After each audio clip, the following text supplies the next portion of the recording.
Wikipedia too much, but it's usually it's because it's too Okay, kind we to are me. live. So Right.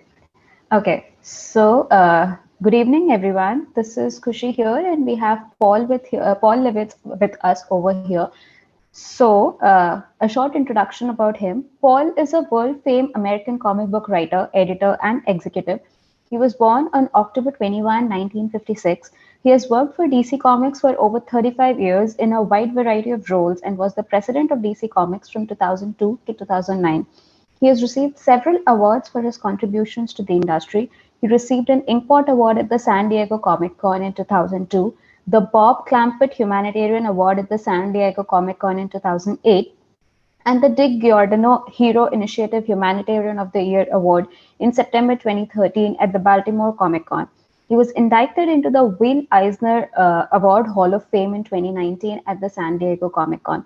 In addition to his work as a writer, Paul also spends his time teaching, having taught courses in writing at Manhattan Valley College, publishing at Pace University, and the American graphic novel at Columbia University.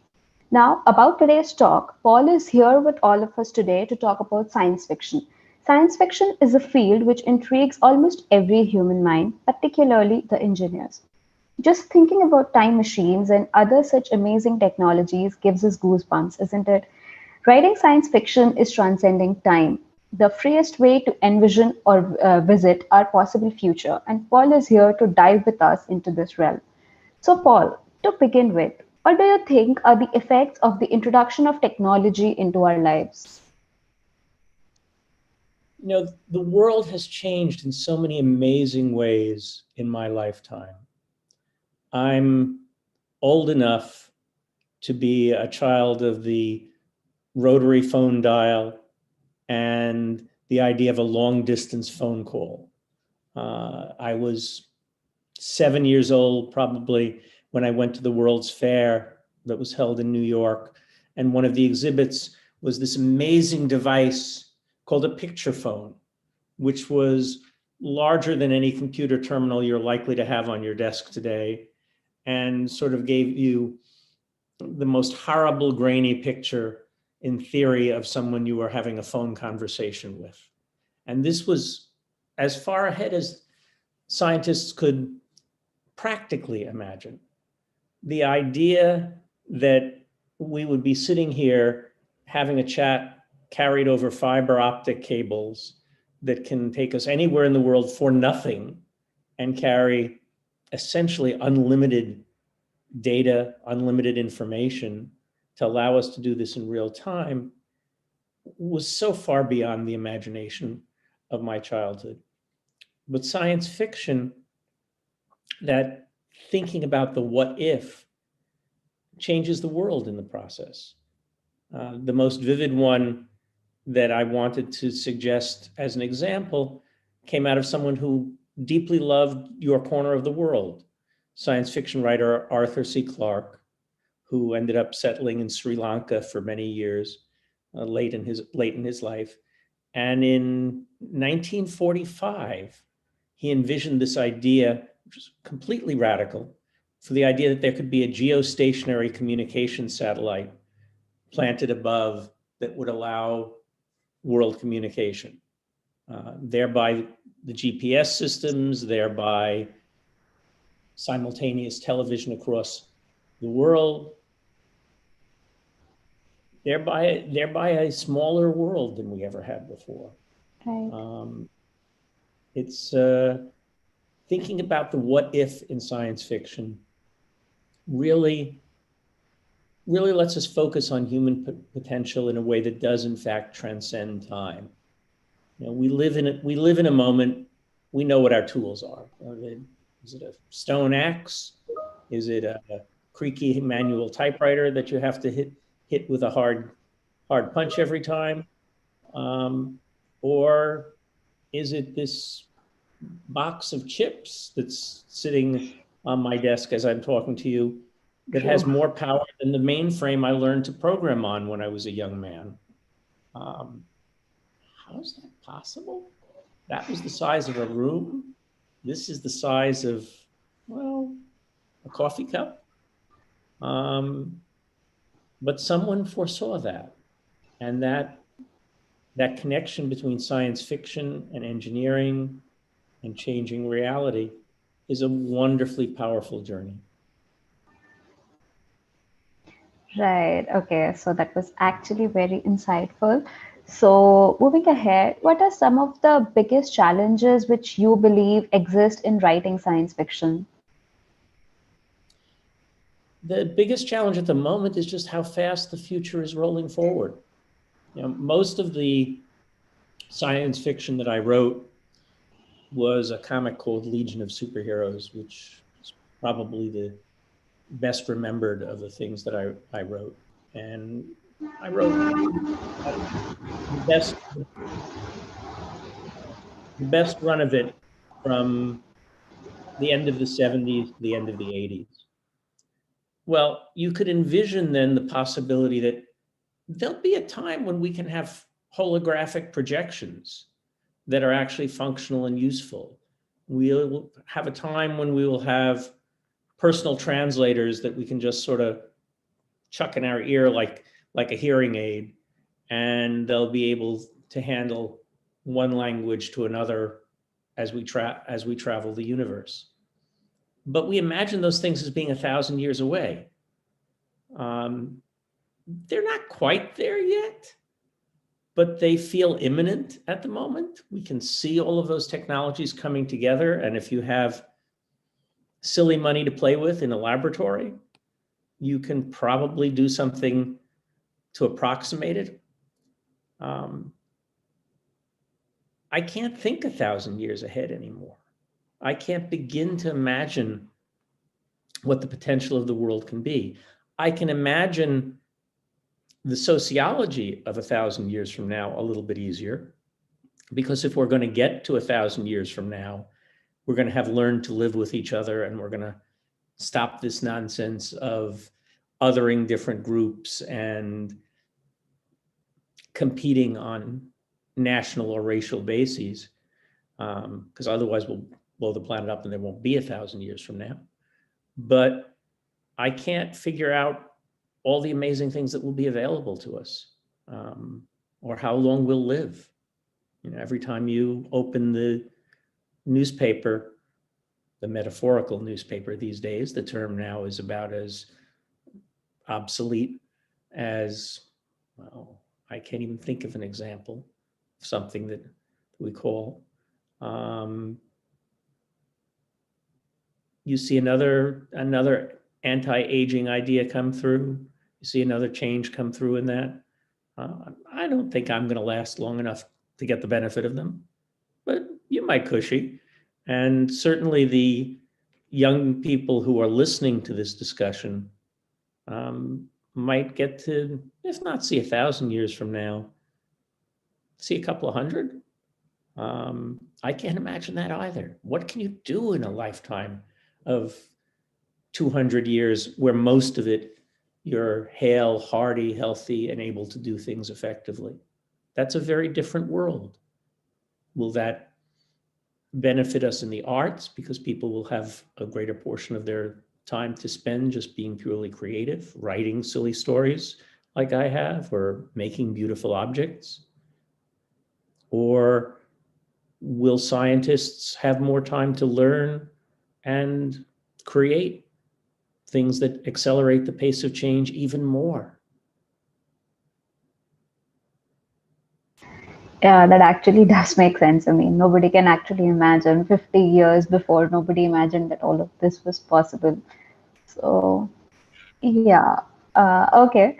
So, okay, another question which I think me and a lot of our listeners are very curious about is to what made you enter the stream of writing science fiction? Because clearly it's very difficult to imagine something which does not exist. So, what gave you the inspiration, or what just motivated you, and what are the challenges you faced in particular? I don't think, in a sense, I don't think it's hard to envision what doesn't exist. I loved reading a lot of science fiction as a child. I loved reading a lot of things, but science fiction was certainly one of my great favorites. And there was relatively little science fiction being published in America when I was a kid. So I was able to read not quite everything, but most everything that was there. And one of the great sources of inspiration, obviously, was other people's writing. And whether you saw an Arthur C. Clarke imagine the satellites, or you saw an Isaac Asimov envision what the rules might have to be if robots could be truly sentient, it began forcing you to think about the future. But most science fiction is extrapolation. It's looking at the real world and saying, what if this thing could happen? What if this goes to the next stage? There was a wonderful science fiction story that I read as a child. I think it was Asimov's, but I haven't been able to pin it back down, in which the author envisioned a future in which a young child shows up at school claiming to be able to do multiplication and isn't believed because only the machines can do that. Well, when I was a kid, that was a pretty absurd extrapolation. This was the era when engineers used slide rules. I'm old enough to have learned how to use one and long, long since forgotten it. And the only computers that existed were way, way far removed from anybody's life and not really useful for anything practical on an ordinary human basis, much less multiplication. The idea of using a computer to do multiplication might have been a nice PhD project to prove you knew how to punch the cards right, but no school kid was going to do that. But now I watch my children outsource their sense of geography to the cell phone that they've got in their pocket. Oh yeah, Dad, we've got to go over to this place. Yeah, up 3 blocks and 2 blocks that way. You don't know the neighborhood? It's a big deal. It's a big deal to know how to find your way 5 blocks from where you're standing. I don't know what my grandchild will outsource to his technology. So you extrapolate, and you can extrapolate the good, and you can extrapolate the debatable. And if you're really good, you can extrapolate the plausible and fantastic. And that's the hardest to do. What will it be like to do this thing that no one's ever done before, to be this place where no one's ever been before? What would it be like if there was if we do in fact find life on other planets, and it's not going to be like us? What would it be like to find the amphibious life form that is as smart as we are and just different in every different way? You think about the cultural differences that existed between countries a mere 100 years ago. Almost no one in India had been to the United States. Almost no one in the United States had been to India. There was a wonderful Hugo Award-winning science fiction novel, Lord of Light, written by Roger Zelazny, one of the great science fiction writers, I think it was about 1965. And he based it in many ways on elements that he took from Hindu mythology and he put into the science fiction environment. And nobody who read it understood that it had anything much to do with Hindu mythology or had a way to relate to it. The extraordinarily famous science fiction classic Dune, again, award-winning in the mid-1960s, deeply rooted in Islamic history, Islamic culture, Islamic religion. And none of us who read it in the 1960s understood that. But these writers, Zelazny, Frank Herbert, who did Dune, were brilliant enough to take elements of these other cultures and extrapolate from them into this entirely alien universe. Well, The good news is now we know each other a lot better. The bad news is I don't have that raw material to work with. So I got to find something more obscure. Oh God, I don't know. Is there some primitive tribe that had a religion or had a cultural set of beliefs that nobody but 3 anthropologists has ever visited? Great, I can steal something out of that and play around with that a little bit. Fun. Yeah, that is actually very true. I mean, yes. There's another question coming up. So, you've headed an organization and now you're a teacher. What key differences have you noted between leading adults working in a company and guiding young students? Oh, they're such different worlds. You know, the DC Comics was an extraordinarily unusual company to lead.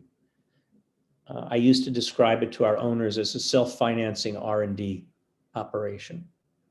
We had a couple of wonder drugs, Superman, Batman, and we had this strange laboratory in which we were able to use people all across the world and just said, cook up something, you know, and most of it won't be worth anything, but it won't cost too much. You'll ruin a pot or pan in the kitchen, or you'll break a beaker in the laboratory, but no lives will be hurt in the process.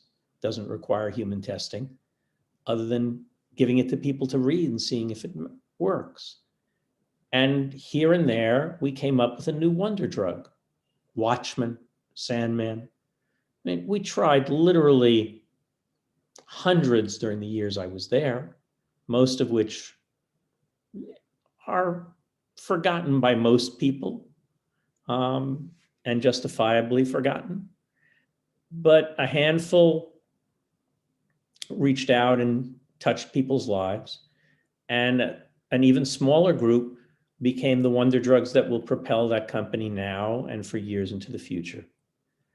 That's a very exciting process. And it also, one phrase for it that I like to use is we had the joy of tending the bonsai. These were things that grew over a many-year process. You took in a young writer, seemed to have promise, smart, good in discussion, curious. I like to think that great writers typically have what I call Velcro brains, where they absorb the weirdest information. Write something. It's not bad. Entertains some people, but no, doesn't change the world. And then the second or third thing they do does change the world. And suddenly that young writer becomes a brand name like Neil Gaiman and becomes a star in the world. And you've watched that over a 20-year period. The joy of teaching in colleges or in graduate schools, which are where I get to do my teaching, is you get a lot of contact with young people and you can steal energy from them because they're so much more vibrant and they're so much more on top of where the world is and how the world is changing than anyone my generation can be. But the problem is that you don't get to tend the bonsai. There are a handful of my students who have stayed in touch for a number of years after we were working together. America does not have the same cultural reverence for teachers in general that exists in much of the Asian cultures. So it's a really wonderful moment when you have that connection and you can see, oh, look what happened to this person.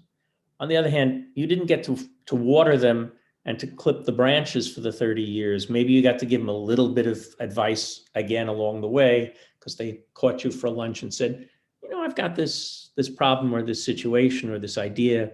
What do I do with it? mentoring is an enormously rewarding part of life. I was lucky enough to have extraordinary mentors. My high school English teacher is the only high school English teacher to have ever won the Pulitzer Prize, Frank McCourt. He hadn't won the Pulitzer when he was my English teacher. He was this nice Irish guy with a great brogue and who told a good story. And many years after, probably 15 years after I was in his high school class, I sent him a copy of the first paperback edition of the comics I had written with a note, sent it to his favorite bar because that was the best way to reach him at that point in his life. And I got back a delightful email that sort of said, "Good to see you using your imagination, lad. Not my kind of stuff, but good for you. Me, I've just retired and I'm working on my memoirs." And the next thing I saw there was Frank McCourt on the front page of the New York Times book review for Angela's Ashes. And a minute after that, he wins the Pulitzer. And I got to see Frank a few times after his success to have him sign his books. And he was kind enough to present me with an award I won from the school some years later. But you disconnect as a teacher usually.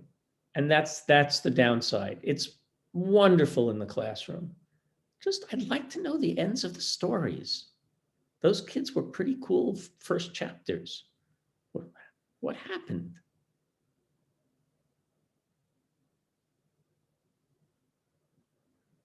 Yeah, that is actually very true. So, since we were discussing about your mentor, so yeah, there was a question from the audience that, okay, who did you look up to growing as a comic writer, apart from your high school teacher?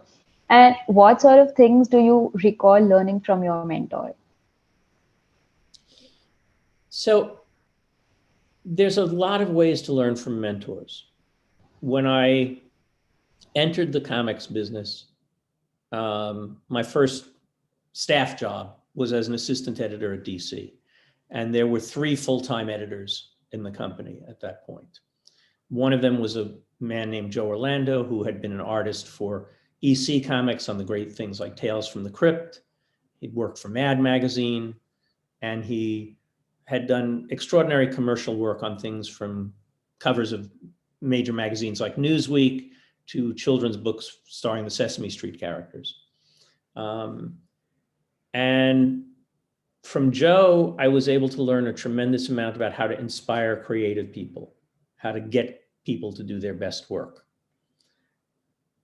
Joe couldn't bookkeep his way out of a closet if the door was open and there was not a single piece of paper and there was a giant neon sign saying, "This way out, go this way." I had to learn all of that elsewhere. So 2 doors down the hall was a magnificent editor who had really gone back to the first days of comics, named Julie Schwartz. He had been the literary agent who had discovered Ray Bradbury back in the early days of science fiction in America. And I didn't much care for Julie's way of inspiring creative people. He was kind of gruff. Nice man, but rough edges. But God, could that man keep books and keep schedules? He never shipped anything late in his life.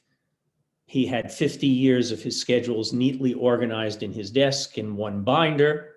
So the complete history of what had gone on in comics in all of that time, including records for another editor whose office he shared, who wasn't good at keeping records. And Julie just filled the vacuum and worked on that. Okay, I want to learn that.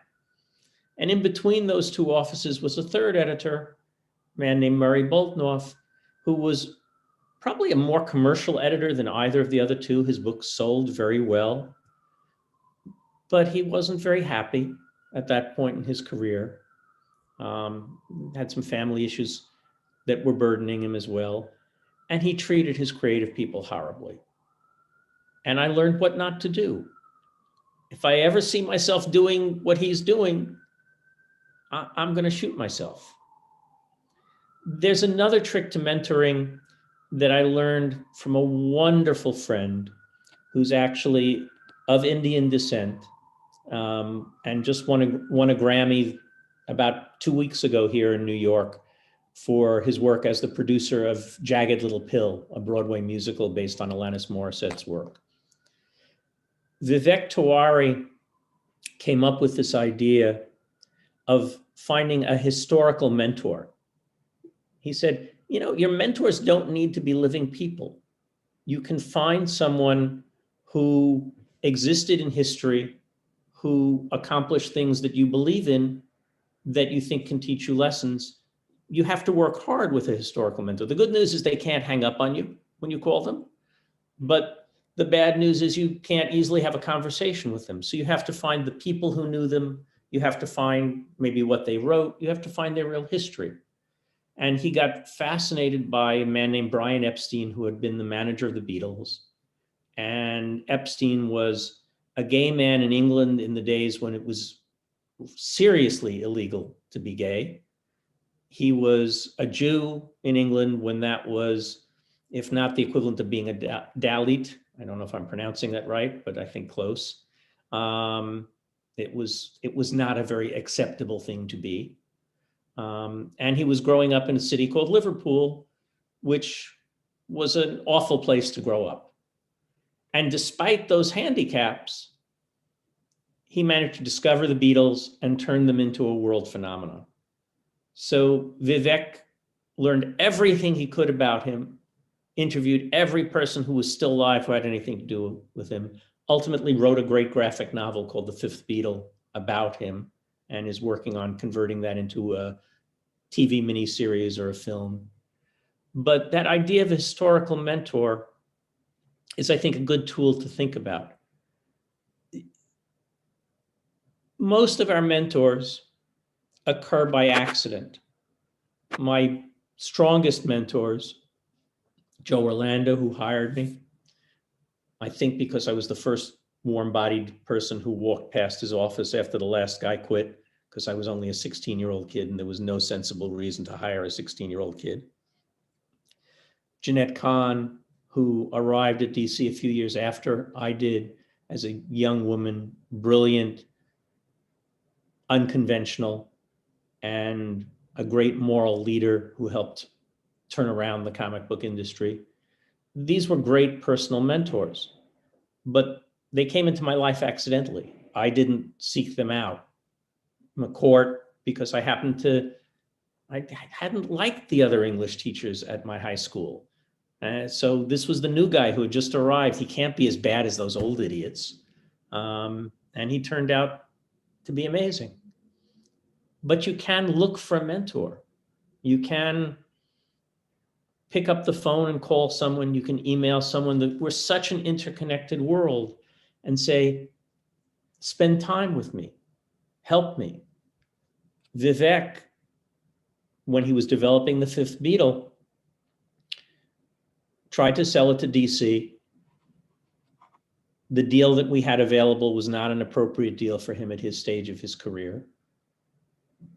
We met through that process.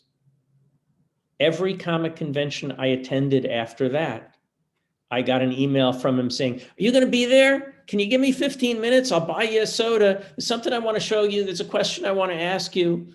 Or the phone would ring and he'd say, my publisher wants to handle the international rights. Is that a good idea? Should I do it myself? Is there somebody else I could hire? I just got nominated for the Eisner Award. How do you campaign for an Eisner Award? I know in the music industry how to campaign for a Grammy Award if I get nominated. How does this work in comics? Having the courage to ask questions, to build mentoring relationships, to choose your own mentors, takes a lot of guts when you're a kid. And Vivek was not a kid, and he was older and more professional and more accomplished. But I think he probably was already doing that when he was a kid. I just didn't know him then. Part of what I would recommend to all of the listening students is start looking for your mentors. Start trying to connect to them. And, lots of people won't give you the time of day. Lives are busy, particularly this past year with the plague running through, and we're not done yet. We can see the light at the end of the tunnel, and India has a great pharma industry, so I don't think you'll be far behind the United States in getting jabs in everybody's arm and getting things under control. I think you're manufacturing some of the stuff we're using over here, probably. You usually do. Thank you. But the plague will be over soon. And reach out, find people. Some people won't give you the time of day. Okay, go on to the next one. Somebody will. And that can make all the difference in the world. I think that's going to help a lot of people, especially because most of the engineers, I mean, India has a history that everybody almost starts with engineering, as you yourself stated in one of our previous meets, but later on, they wish to explore something new. And yes, I think finding a mentor is one of the very basic and I guess a very needed step to actually do something different. You know, and your mentor won't necessarily realize they're mentoring you. There's a extremely successful businessman in India named Sharad Devajan. I may be mispronouncing it even after having known the man for decades. Sharad runs a company called Graphic India, which creates entertainment for Cartoon Network India and many other things. And he swears I'm one of his mentors. When he was a young man, for a minute or two, or what I think of as a minute or two, he was an intern at DC Comics. His father, I think, had been our publisher in India at the time and had somehow managed to get his son over to New York. I think Sharad ultimately would go to Columbia Business School. And he sought me out during that time and had a conversation with me that I have absolutely no memory of, maybe a couple of conversations, but that he credits as one of the things that mentored him. Well, when you've been a success at things for years, or just a yeoman working at things for years, male or female, that's unfortunately a sexist term that lingers in our language. You've learned stuff that you pass on without even realizing you're saying anything, because the sun rises in the east. Everybody knows the sun rises in the east. But if somebody doesn't know that the sun rises in the east, that can be revelation, and that can lead them to something. You know, have you read this book? It's a really good book on this subject. If you want to understand copyright, read The Copyright Wars. I'm just starting a wonderful book on literature, Wonderworks. And I'm one chapter in and I'm learning things I never knew in my life. And I will throw that book at people for years to come, I suspect. Often your mentors don't know that they're doing any mentoring.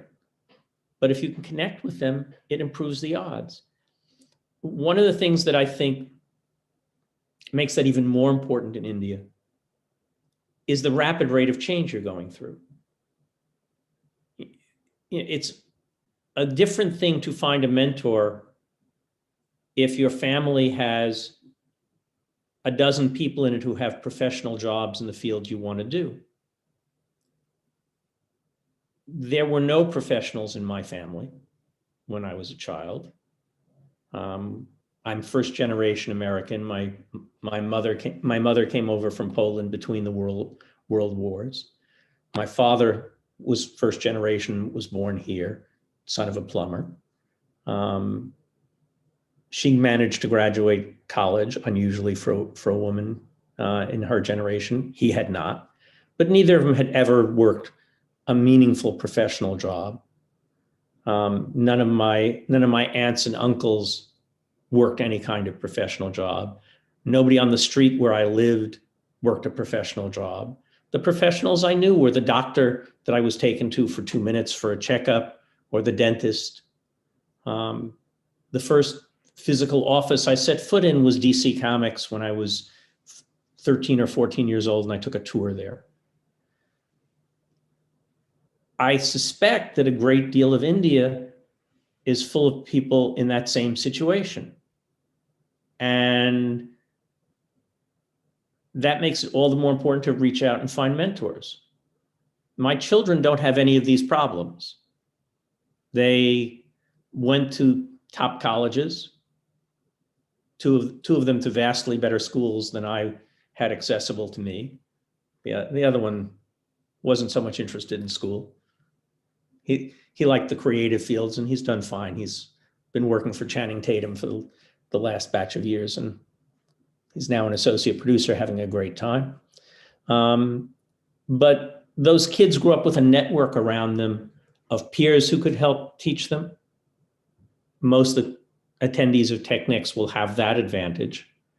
But they also had a world of adults, because we grew up in a more economically they grew up in a more economically advantaged place than I did. And if they didn't have a family member who had done something, well, dad has 10 friends who were lawyers, and they're all running around the soccer field. He has, his cousin is an engineer. His other cousin is a shrink. If I'm interested in this kind of field, I have someone to talk to painlessly. If you don't have that natural advantage, you have to figure out a way around it. Yeah, that's actually a challenge for a lot of Indians, especially if they are willing to try out a new field such as stand-up comedy, etc. So yes, I think that helps a lot. Okay, so changing, our topic a bit off topic. So a lot of DC comics have been converted into movies. For example, Batman is a very common example. So what are your views on these movie adaptations? Have you watched them? Do you like them? Just a common. What are your views about those DC comics? Well, one of the most fun things I got to do is I got to be the liaison from DC to Chris Nolan during the making of about the first 2.5 of his Batman movies. When I became president of the company, parts of my job changed. Jeanette Kahn, who had been the president previously, had handled the creative work on our films and television shows herself. Was very, very good at it. But I had the good luck that I came into that part of the job exactly as Chris was about to start.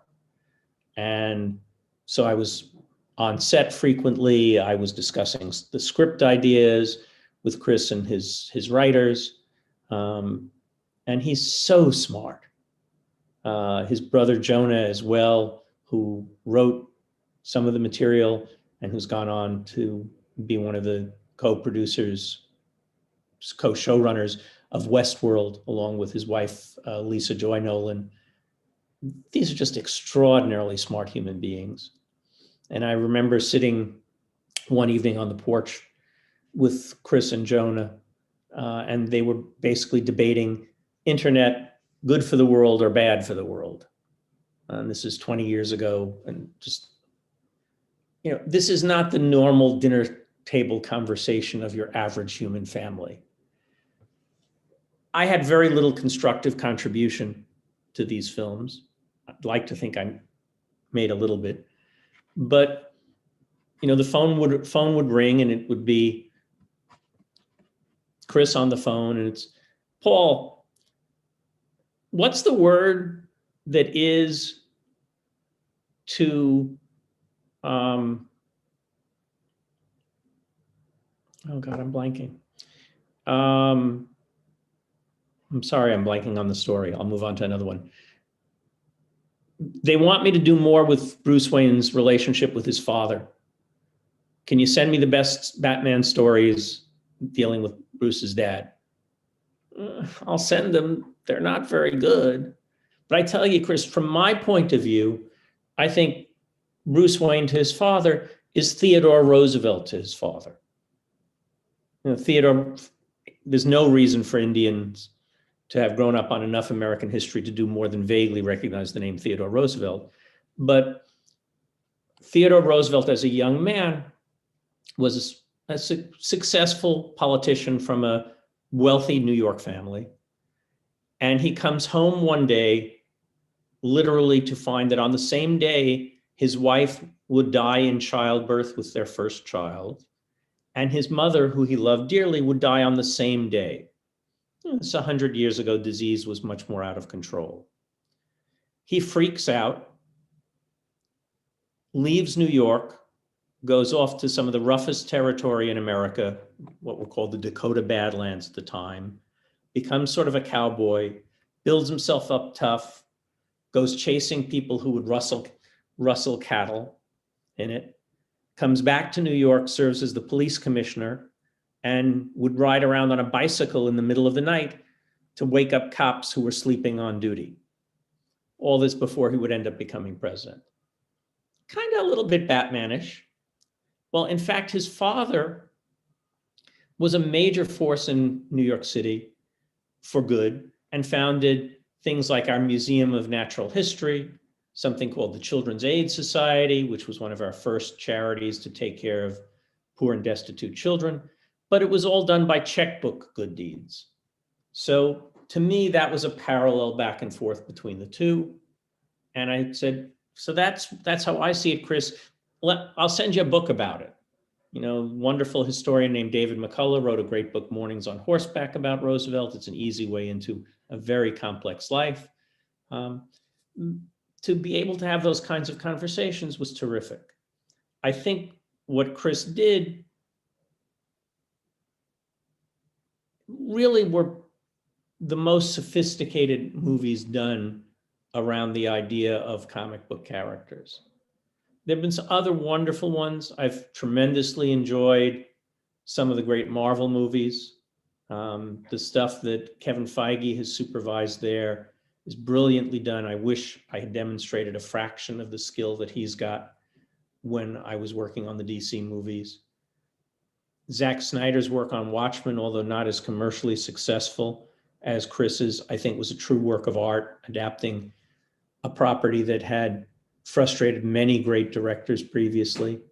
There were also some pretty bad superhero movies. I mean, being a superhero movie is no more intrinsically a guarantee of being a great movie than being a romance movie. But we're at a point in time where we have the conjunction of, one, the technology permits the special effects to be done fairly realistically and for not an expensive price, but a price that production companies can manage. Two, we have a generation of directors who've grown up loving good comics. We've been publishing comics in America that are pretty smart since about the mid-1980s. Before that, it was a kid's medium. You gave up reading comics when you discovered the opposite sex or sports or something more important.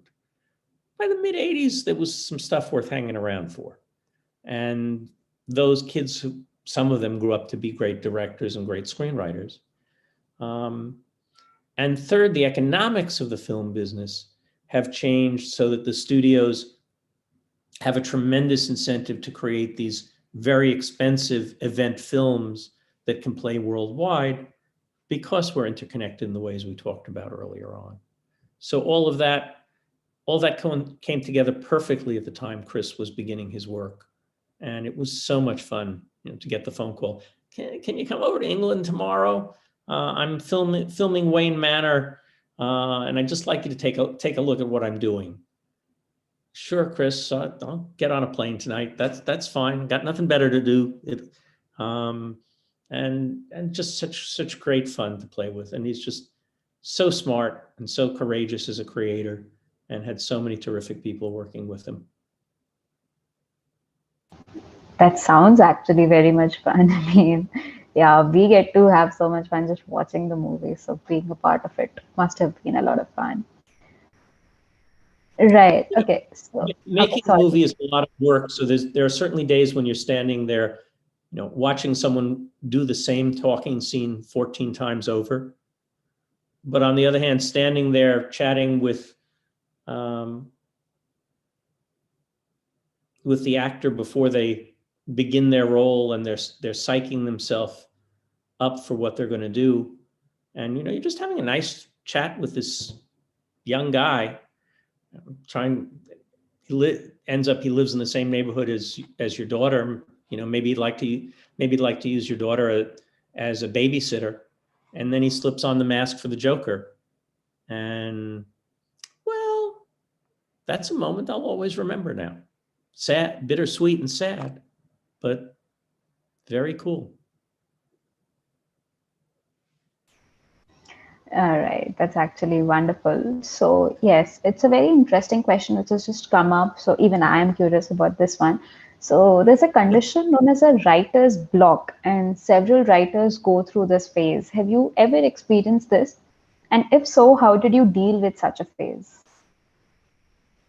Well, there's sort of, I think, two kinds of writer's block.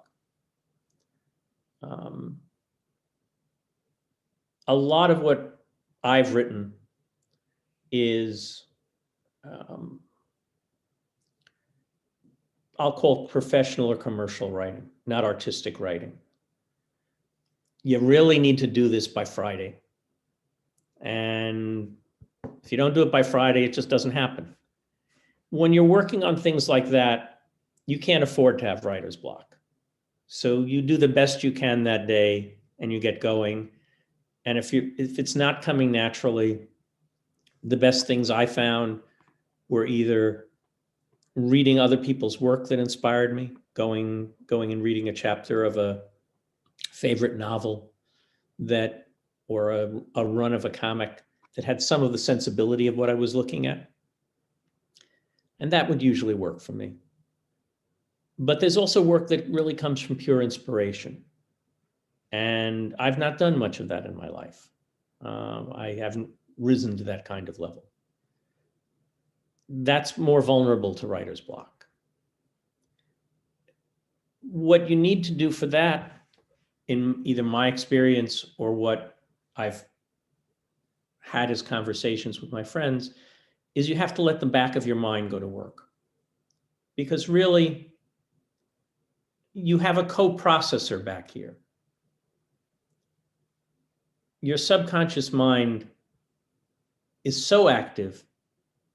And I mean, most of the time it's figuring out whether you have to get your laundry done because you're not giving it anything more interesting to work on. Or what can I have for supper tonight? I really miss that spaghetti sauce. You know, is that restaurant open tonight? But if you can clear your head enough, whether that's by meditating, lying down and listening to music, going for a long walk in the woods, and just let the back of your mind solve the problem. Because many times writer's blocks are about a problem that just hasn't been solved yet. And just hammering at it again and again doesn't work sometimes. So just don't think about it consciously and let the subconscious think about it and work it through. But it's different for everybody.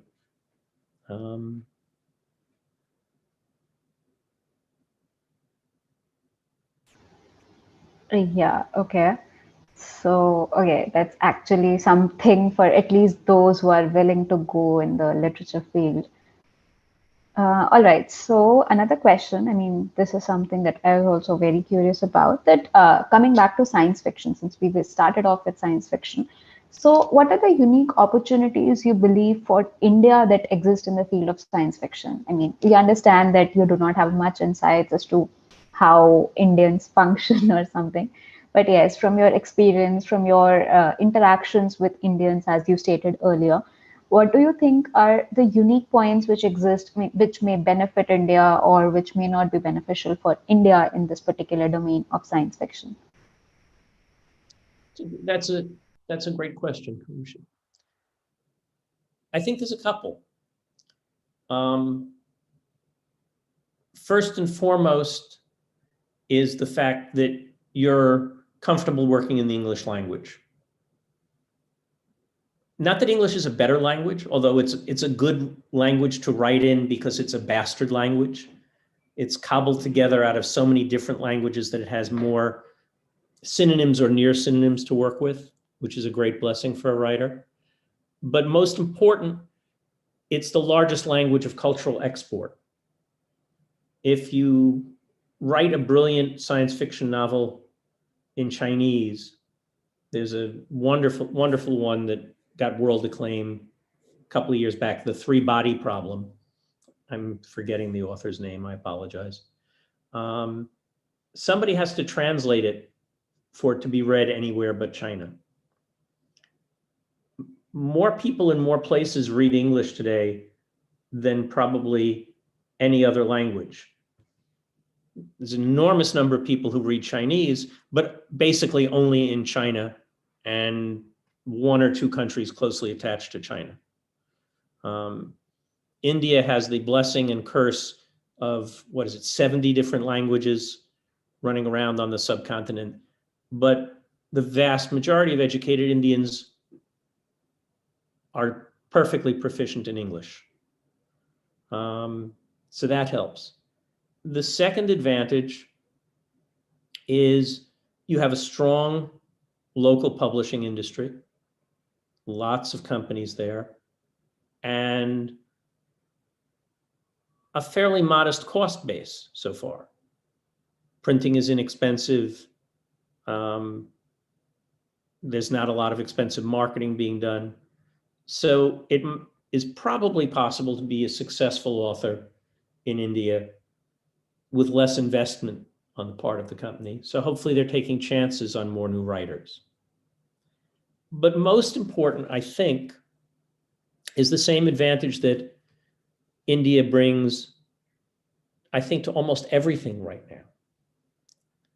You know, there's a concept in business of the difference between a legacy company and a startup company. Legacy companies rarely change the world. It's the startup company that is the disruptor, that becomes, whether it's FedEx or Uber or Intel, because it's at the beginning when you're not bound to patterns that have existed for 100 years that it's easiest to change things. For Warner Brothers to decide to do something like HBO Max meant a lot of executives sitting around saying, this is really going to piss off all the theater owners. I've been working with these theater owners for my whole career. That one's the godfather of my kid. That one loaned me the money to buy my first house. I just went to dinner with that one the other day. They're never going to talk to me again. Netflix didn't have that problem. They weren't entrenched in a legacy system. In the grand scheme of things, America is a legacy company and India is a startup. In so many ways, despite the fact that your history is longer than ours, in many ways more glorious, creatively, culturally, artistically than America's, for the world that exists right now, India's a startup. You're not locked in, you're not bound by things. So an Indian science fiction writer doesn't have to sit there and say, okay, am I competing with the cyberpunk group, or am I competing with the golden age of science fiction, or am I trying to channel Frank Herbert? They can do anything from a blank page. And most of those things won't work. But my God, some of them will. And I think that courage to be an entrepreneur is the same thing as a writer as it is as a businessman, businesswoman. And it's the same thing as an engineer. You know, you can be the engineer who figures out how to make something 10% more efficient than it was before. And that's wonderful. And please, would one of you figure out how to make a printer function like an appliance where I don't have to boot the damn thing up every day for a different reason because it's changed its mind about whether it wants to print? It should be as reliable as my refrigerator. I open my refrigerator, it's cold. As long as it's still getting electricity, it's still cold. I should be able to just go to my printer and press a button and deal with it that way. I can't. But someone will also invent a different way of printing. And that's true for new writers. It's true for new engineering forms. It's true for new business models. And I think as a country, you're incredibly well positioned for it. You have a culture that values education. You have a culture that values creativity. You haven't quite figured out, I think, how to transcend, how to combine those two things in the way that America has. But you have both sides of it. And you have to bring those together and have the courage to try to fly. And I think you're at a great moment for all of that.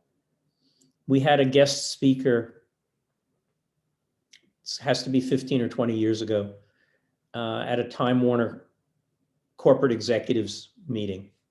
All the high-level heads of the different companies, Warner Brothers and HBO and the music companies. And DC Comics was a small company, but I was just senior enough to be allowed to go to those meetings in those years, which was fascinating. And this speaker, his name I've long forgotten, was an Indian gentleman. And he was a major business consultant across the world. And he said, in the end, we will have one world language, and it will be English, but it will be spoken with an Indian accent.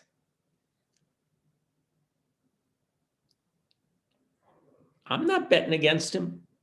I'm not betting against you guys. You've got an awful lot of potential. And I think in a much more exciting way than any place else. China has done some amazing things. I've had the privilege of traveling there. I've had the privilege of teaching a lot of Chinese students in one of the programs that I teach at. And they're terrific people and they're bright people. And I'm in awe of both China and India have accomplished in the last 2 decades in terms of bringing so much of the population out of rural poverty into mass culture. But China doesn't have a government that wants to allow its people to be creative. China has a government that wants to win by sheer force of numbers and hard work. Those are both good things. But creativity is going to win the game. Creativity is much more important than the fact that you can line up 100 million people who are willing to work for nothing. It's not an accident that in things like pharma, that you're just sitting there and saying, oh, okay, we need a vaccine that will solve this. We know how to do that stuff. Let's roll up our sleeves. We can figure that out too. We don't have to wait. And you're as engaged in that process at as high a level of creativity and quality as any country in the world.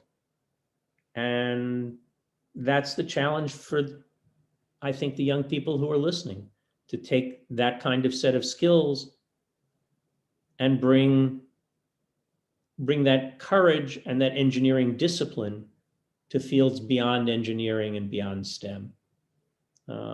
STEM also, fix my damn printer, please.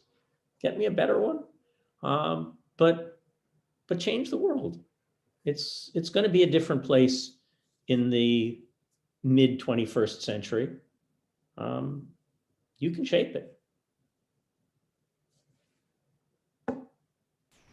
That is actually, I think, very motivating, given that, comic writing is not that much of a known field in India. So yes, I think that is pretty motivating. Okay, so now we have a couple of questions which are, more related to you in particular, because our audience was very keen on knowing more about you. So have you ever tried creating a character in your comics which was based upon you? I mean, related to you or inspired by you, anything? I think when you write, every character is in part from yourself. they're a different piece of yourself mixed with other people. I've never consciously created a character who was very specifically, this is going to be my avatar walking through these pages.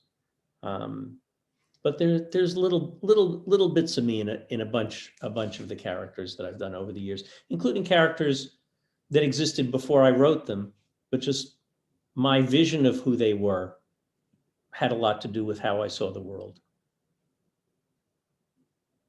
I don't know if I'm interesting enough to create as a character. I don't think that's true because you have written such amazing things. Okay, so here's another question. Let's suppose if given a chance, which comic character would you like to be? Well, I mean, I grew up on Superman. If you look over my shoulder, you can see some of the artifacts sitting up there, just a few of them. And the ability to fly and to be invulnerable, because I'm a horrible coward. I cannot tell you, there's a phrase in American literature, a coward dies 1,000 deaths. I went to get my flu shot this past year, which was on doctor's orders because of what was going on. The vaccine was not yet available, and it was going to be the first shot I've had in about 30 years. And I had to walk about 1.5 miles to get to my doctor's office, and I must have died 1,000 times on the way. It, of course, was absolutely painless. Walking back was much pleasanter. So being Superman would not be a bad idea. I'd take that. Batman's too tough for me. I'm not gutsy enough for that. I could never do the rooftop routine. The only reason I'd be okay with flying as Superman is I'd be invulnerable if I fell. Batman, if he falls, he's in a lot of trouble.